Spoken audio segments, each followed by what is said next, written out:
Making money in real estate is the goal for many investors, but it shouldn't just be about making money. It's about generating wealth. And in order to generate wealth, you have to understand taxes and devise a sound tax strategy to take care of you and your finances. Today, we sit down with Catrina Craft, and she is a tax and CPA professional who helps investors learn how to devise the right tax strategy to maximize their returns and minimize their tax obligations. If you want to learn how to play the game at another level and optimize your performance, check out today's conversation right here on Multifamily Insights. When you think you found a great deal, asking the right questions could be the difference in finding a stud or a dud. Listen, we've put together a new guide to help you out. It's called 7 Questions You Must Ask Before Investing in Apartments. Now, in this guide, you're going to learn how to uncover red flags, quickly identify underwriting risk, vet sponsors and team members, and confirm key assumptions. Now, this is a guide that's going to help you be a better investor, whether you're an active investor or you're a passive investor looking to partner with other operators. Asking better questions is the key to identifying great opportunities. So download this free guide. Go to our website, casmoncapital.com/7 questions. That's the number 7 questions. And you can access this free guide today. To make it easy on you, though, we've put a link in our show notes. So you go to the show notes, you can click that link and access the guide right now. This guide's going to help you make better investment choices, asking the right questions to build your portfolio. So be sure to download it today. Today's guest is someone who knows how to turn the tax code into a wealth building roadmap. Catrina Craft is a CPA, tax strategist, and real estate investor with over 20 years of experience, both studying and applying the tax laws that benefit investors and business owners. Let's welcome to the show, Catrina Craft. Thank you. I'm so happy to have this conversation because real estate is one of the greatest forms of wealth building. So I'm ready to dive into this conversation. Yeah, Katrina, you just hit the nail on the head, right? I mean, real estate investing is a vehicle that we know can help build wealth. We spend a lot of time talking about, the acquisition side and raising capital and doing deals. But there's the other side of that equation too, which is the tax side or keeping the money that you earned. And you're going to help us learn more about that. Before we get into that conversation, I read a few lines of your bio. Why don't you take a couple minutes and fill in some of those gaps? So I am a real estate investor. I have invested in single family homes, so over 12 single family homes worth millions with me and my husband. And I have found that once I had a business, I also wanted other forms of income. And so I saw that real estate was a great way to invest in passive income. With that, because I was an investor, I started attracting other investors, going to the real estate meetings. I met several and also doing webinars related to real estate. So I now work with multifamily owners, syndicators. I also work with builders, fix and flippers, long-term, short-term holders. I want to share with others. I don't want to be a gatekeeper. So many people are gatekeepers. They don't give you a seat at the table. I'm like, pull up a seat, pull up a lawn chair, let's talk and let's get into it. I love it. And I'm excited to jump into that because you talked about just networking and making these connections with other real estate investors. As you're a business owner and an investor yourself, you recognize the power of doing both and growing out your real estate portfolio. How did that start for you? I mean, obviously, you got this background in the CPA world and the tax world. How did you initially get drawn to real estate? I initially was drawn because I went to a seminar for Robert Kiyosaki, Rich Okay. Dad Poor Dad, and he talked about the 4 types of income, the quadrants. After that, his tax expert and strategist was there. I went up to her and said, I want to know everything that you know. Probably 6 months later, I sent her a proposal how I can work with her, and I was one of her tax strategists. So I began to learn what the wealthiest people were doing, the wealthiest 2% in the US, and a lot of them had real estate. From there, I started to study. I invested in my first property. It was my home. And then a year later, into a rental property. And from there, it was like, okay, this is something that I can get behind. I see the wealth. Like that first home that I had, I bought it for 80. It's now worth 280. And so I saw that growth and I saw other real estate investors using real estate to fund their wealth. And I was all in after that. I love it. And I love the fact that you were sitting there at this event. You hear the tax strategist, you say, I want to know everything you know. You go, you learn, you send a proposal 6 months later, you become the tax strategist, and you start to build up your own portfolio. I just think it's so powerful to sit in the audience, take in the information, process it, and then take action. And that's the missing step that I hear so often, right? When we go to events or you listen to podcasts like this or you read a book even, it's the action part. You got to Yes. take action. And you did that. And maybe you didn't know exactly where you were going, right? But you knew, you know what, this person, I want to know what she knows, right? I want to go and I want to know what they know. And you go up to them and you say that. Can you just talk about, your journey and the role action plays in getting progress and making traction so that you can achieve your goals? I know that a lot of times real estate investors are not looking at the tax strategy. It's not pretty, it's not something fun. They're interested in cash flow and they're interested in appreciation. That's the But fun the stuff. key in that is strategy, because if you don't get into the deal properly with the proper strategy on the front end, your cash flow and your equity is not going to be there. So you have to have the strategy to know what I need to do in the first place. So I always tell people they know to go to their lawyer because they need their entity set up. But what I found is a lot of times they go to their lawyer, they say, I want an LLC. They don't know that it could be taxed as an S Corp, a C Corp, a partnership, or a sole proprietor, and they are not set up properly. They also don't have asset protection. That's a big key, because if you form in certain states and you put your name out there, you have lost your asset protection. So there's a lot of keys that you need to make sure you start properly. Start with strategy. Don't start with looking at your cash flow. You need to start looking at your strategy on what you want to do on the end. Do you want to do a deal where you bring in partners? You may have a different type of structure versus if you're doing it alone or if you want to syndicate. So it depends on your goal, what you want to do, and then you develop a strategy around that. So I like to start from the end in mind. That's very important. That's big, right? You talked about the strategy because you need to understand what that exit looks like or what the end is, so you have the right strategy for it. Can you share some examples, maybe, or some lessons learned on maybe clients or other investors who didn't have the right strategy and maybe some of the challenges that caused? Yes, one big thing is holding a appreciating asset like real estate in a C corp. I've seen so many people, they didn't know they held it in a C corp. When they sold, it is penalizing you in taxes that you should not have had to pay if you would have structured properly. So the first thing, don't hold an appreciating asset in a C corp. It's hard to unwind. I mean, basically impossible, and you're going to pay a higher tax. So I've seen people do that. I've seen people set up the LLC, like I mentioned, and then they don't have the asset protection. So they've had an accident or something on the property, especially multi-unit. Then that person can go and see who owns this property. Now they could possibly try to go after your personal assets. And now it is exposed on who the owner is. A lot of people like to sue for any reason. I've had a client where they had a small pothole in their apartment and someone fell and they sued them. So you need to make sure that you are having the asset protection to protect yourself. So I've seen those two things, that are really impactful that you need to watch out for as a real estate investor. Set up structure right, and then asset protection.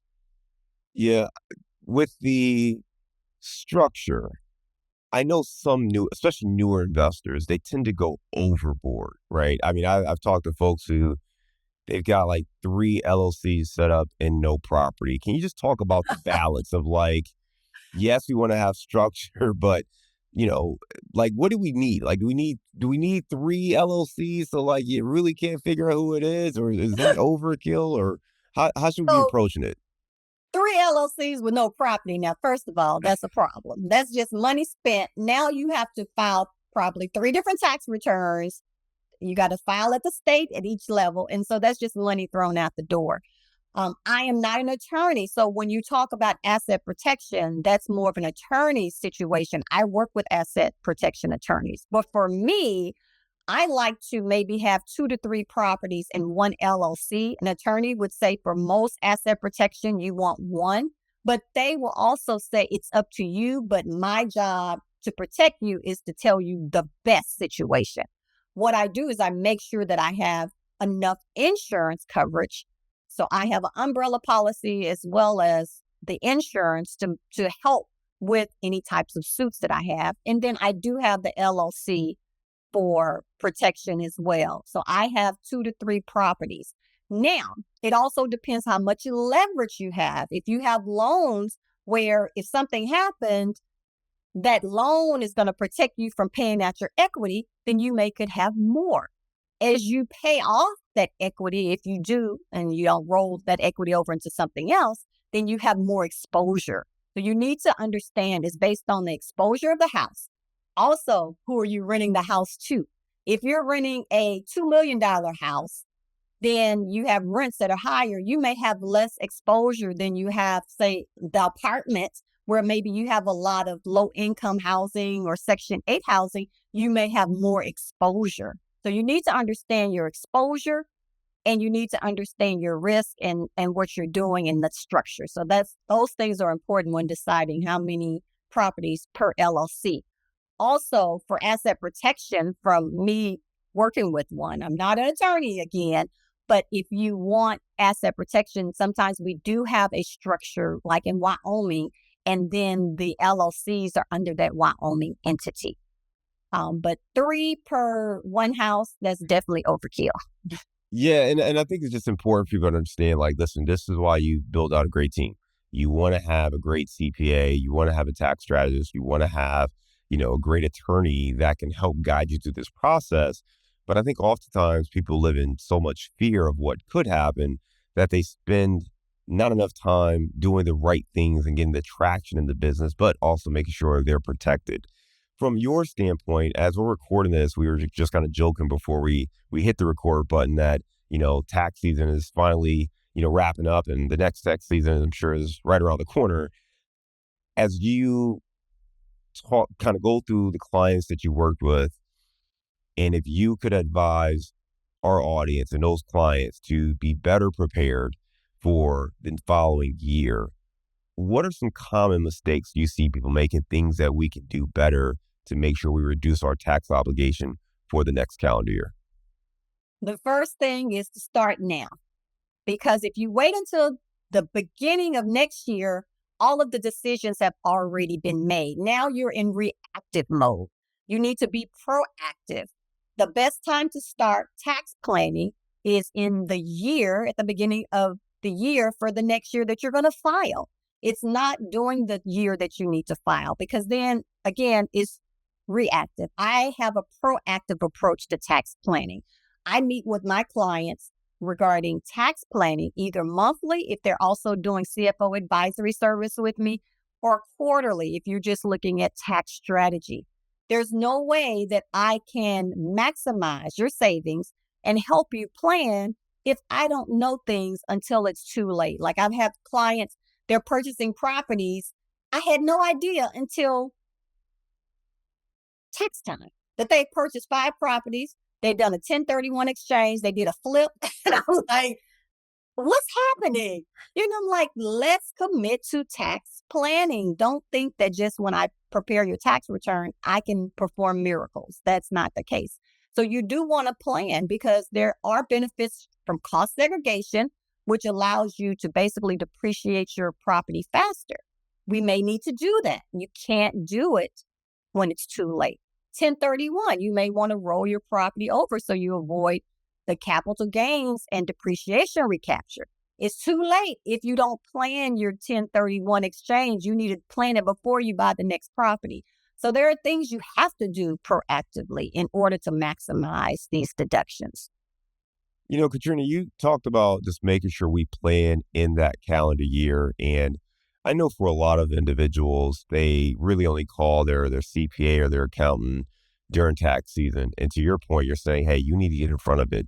On the flip side of that, I know sometimes it's hard to get that time and get the face time with the tax team. And you mentioned that you're meeting with your folks that you work with on a CFO advisory standpoint monthly and your other tax clients on a quarterly basis. Can you just talk about one, the importance of the strategy process and maybe explain for our listeners just the difference because some people hear CPA and accountant and they think they're all the same thing. And I know that a tax strategist is actually a little bit different than just a CPA or an accountant. Can you just explain that dynamic? I have a controversial take. Your accountant is keeping you broke. And I am an accountant, I'm a CPA. So we study compliance, we study making sure debits and credits match and equal. And we also study recording properly.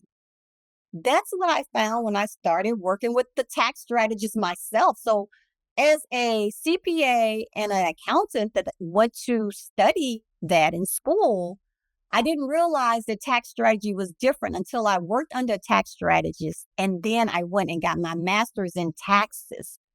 I realized that the tax code is not something to fear. It's your opportunity and it benefits those who invest, who build, and who look for opportunities. Once I understood that, I knew that I was not just a CPA. I'm a tax strategist. I'm not a tax preparer. A tax preparer only records what's already done. Like I said, that's reactive, but a tax strategist is proactive. So what we're doing is we're looking at code, and I've been studying the real estate code for over 20 years since I started investing because I wanted to benefit me, but also other investors that I knew and that I worked with. You're studying the code to see how you can maximize those incentives that are given to those who invest. Also credits, also using different tools like deferring your taxes or writing off more in depreciation. So understanding those things, I've been able to really help my clients save thousands every year.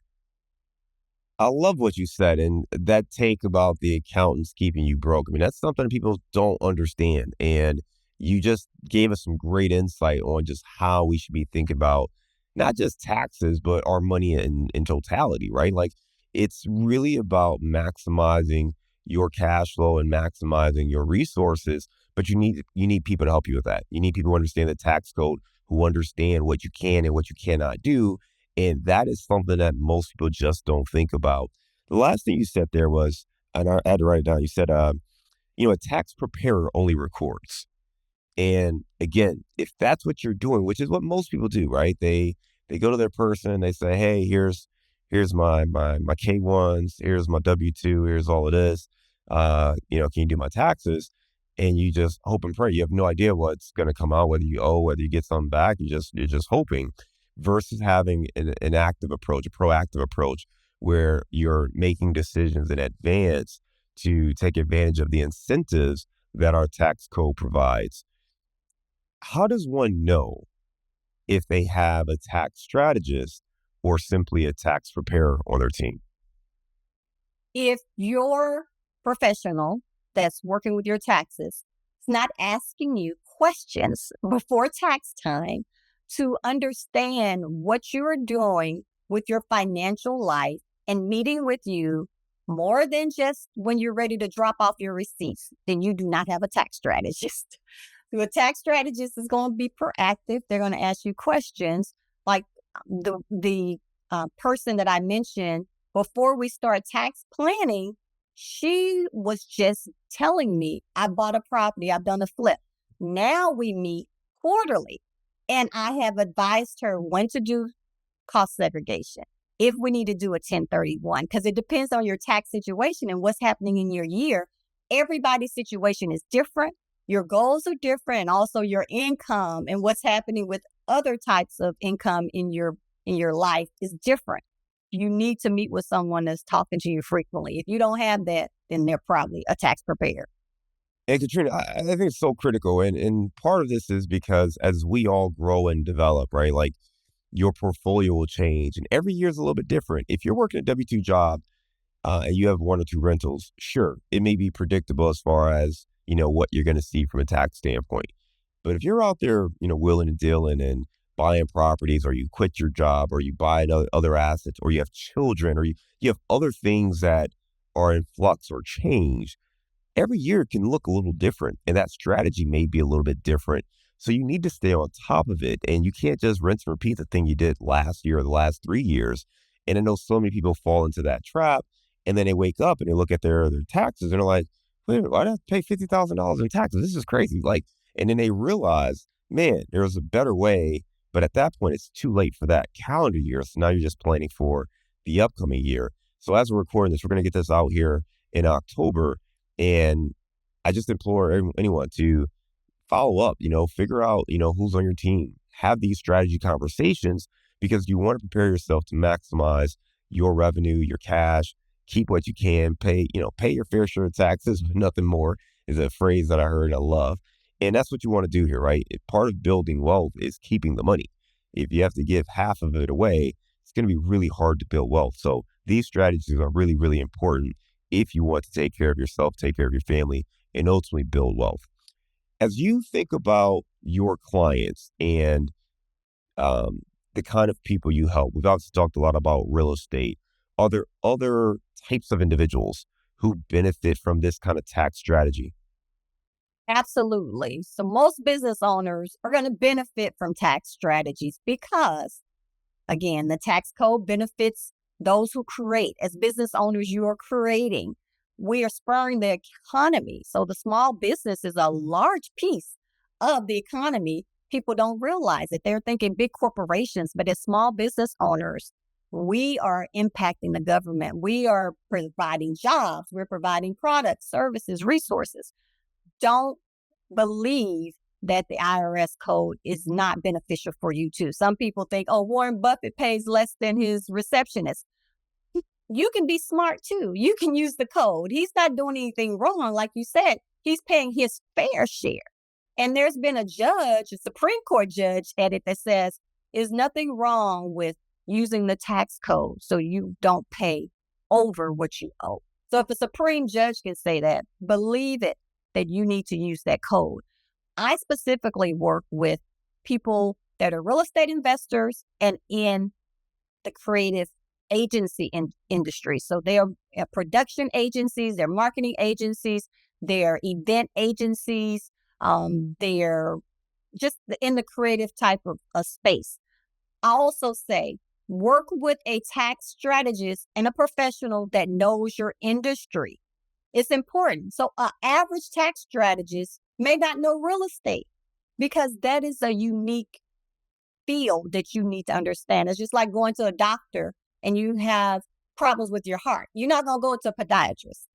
It's just that doesn't work. So you need to understand that there are certain types of CPAs and tax strategists that specialize as well. Like I don't work with restaurants.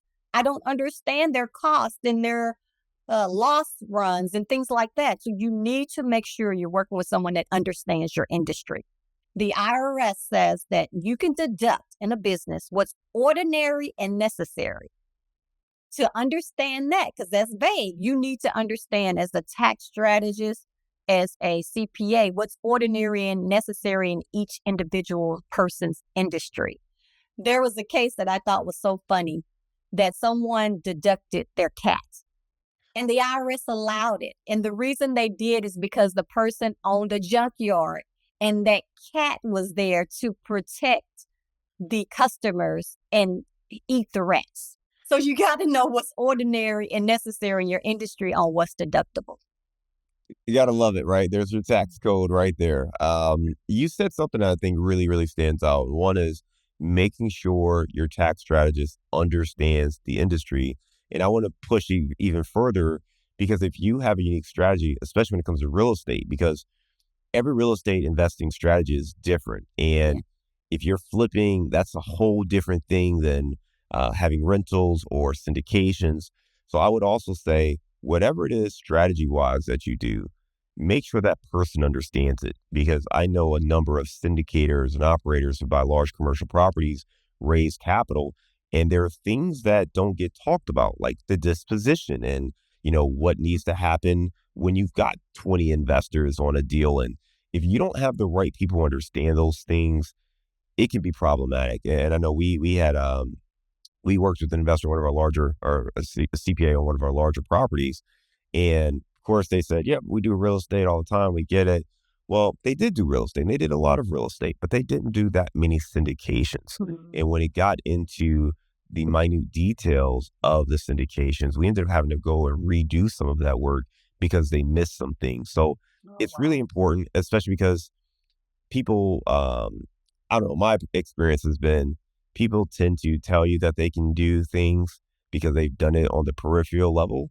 But in this case, especially when it comes to the taxes, it's always a little odd to me because like most of us as individuals, as investors, and even business owners, we don't understand the tax code. We don't get taxes. So we are truly, partner with someone who we think understands it. And go back to your doctor analogy, if I went to the doctor and they said, hey, you got this thing going on, I don't know. I'm going to take your word for it. Right. But the doctor normally doesn't say, all right, hey, now here's a piece of paper. I need you to sign it to say that that's right. It's like, well, I don't know if it's right. I don't care. I need you to sign it. And I feel like on the tax side, that's what happens, right? We do our taxes, someone prepares it, but then we then have to sign and say, yes, this is accurate. It's like, I have no idea. I mean, I gave you my stuff. I told you what I think I know, but I guess this is right. And I've always found that to be a little odd, especially since most people don't understand the tax code at a detailed level.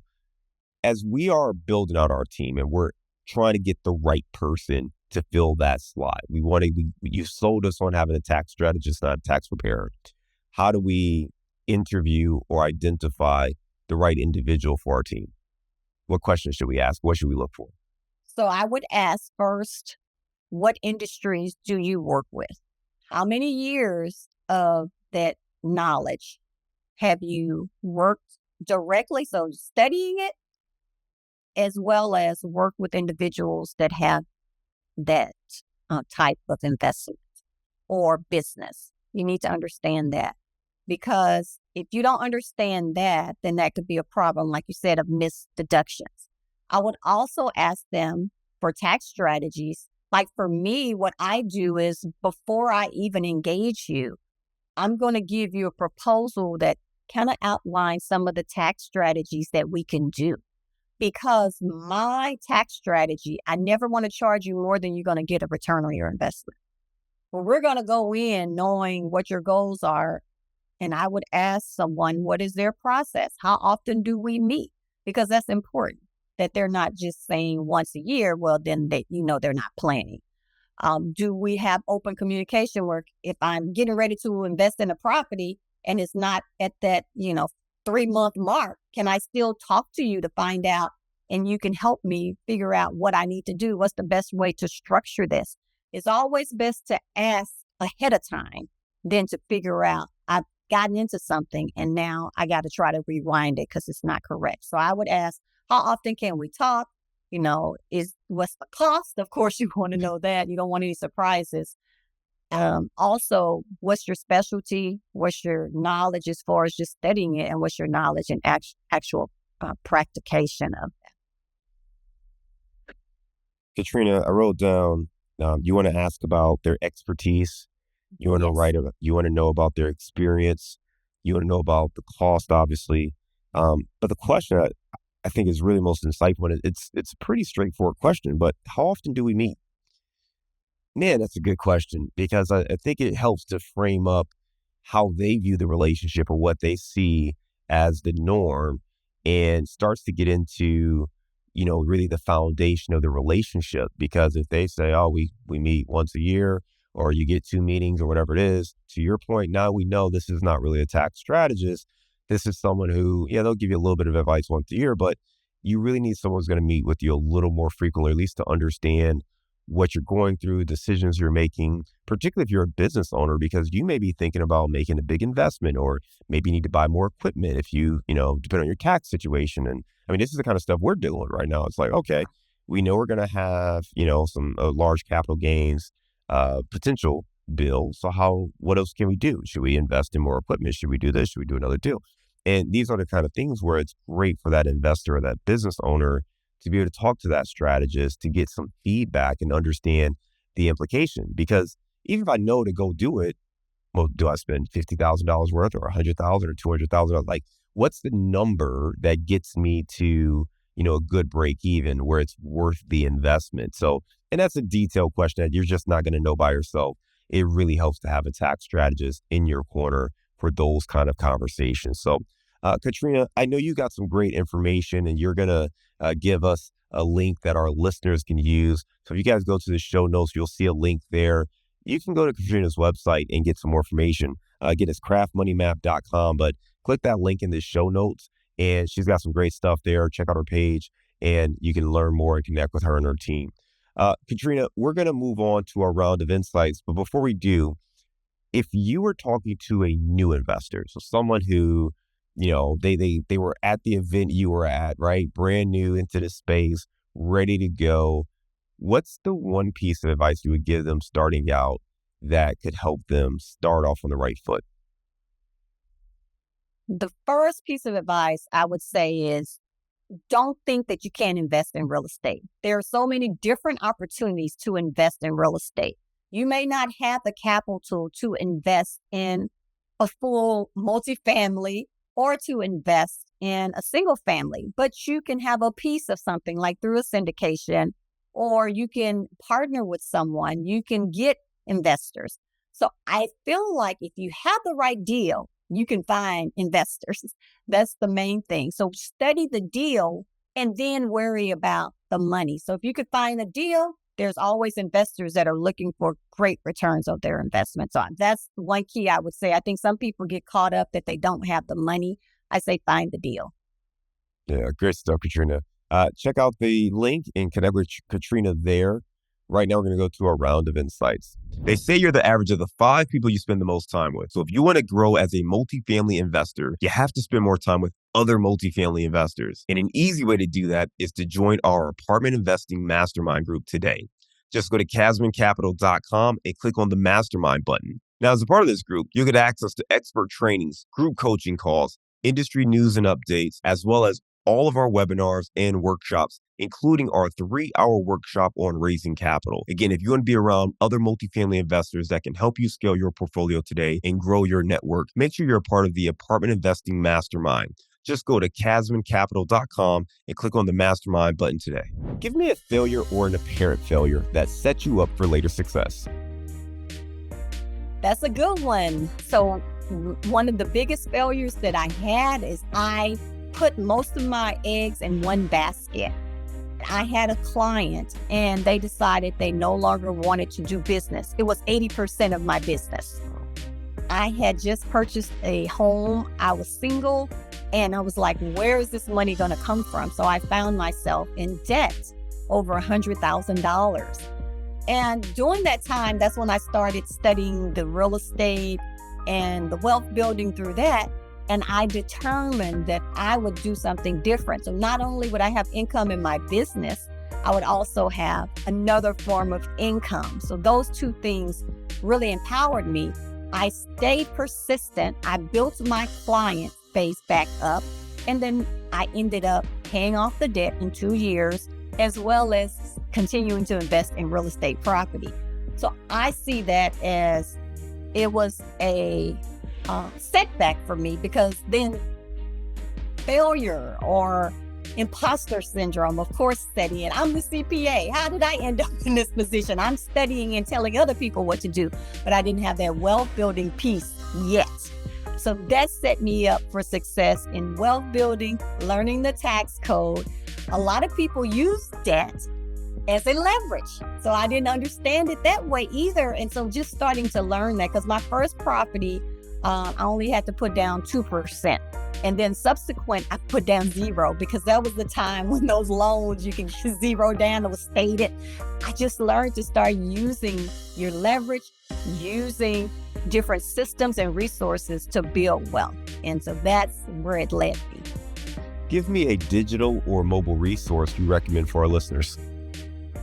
Oh, digital. I would say because you're a real estate investor, you are probably driving your car around a lot. You can use, there's an app that tracks your driving. I can't even think of the name of it. There's one, Mile IQ. I just Mile just IQ. use, yeah. Mile IQ. So it will track where you're going, and that's so important because if you are going to your properties, you need to turn it on when you're driving back and forth. That's round trip. That could really rack up your miles, especially if you're very active in your business. And then if you're traveling as well, long distance, just think about maybe flights can be deducted, hotels, that's going above the apps. But I just want to throw, there are some different strategies regarding travel where you spend 4 hours just doing real estate and the rest is rest time. It is still a deduction. Give me the book you've recommended or gifted the most in the last year. Ooh, in the last year, probably Tax-Free Wealth. And I studied under Tom Wheelwright. I'm one of his, he had a Wealth Ability. It was made up of CPAs and tax strategists, and we were called Wealth Ability Advisors. So I studied under him. He has a couple of books just talking about how to live tax-free, and I use a lot of his techniques and trainings with my clients. Give me a daily habit that helps you stay focused on your goals. I love waking up. First, I just thank God for another day, and just gratitude. And most days I like to just get out and walk, get the sun on my mind and my body, get some vitamin D, and I'm clearing my mind. And then for probably 30 minutes, and the next 30 minutes, I'm listening to podcasts. So podcasts where I'm learning, I'm educating, I'm building. So I love doing that. That just feeds me. Give me your number one insight for taking, I don't want to say it that way, I'm going to say it differently. Give me your number one insight for the best tax strategy. Number one insight for the best tax. Hire tax strategist.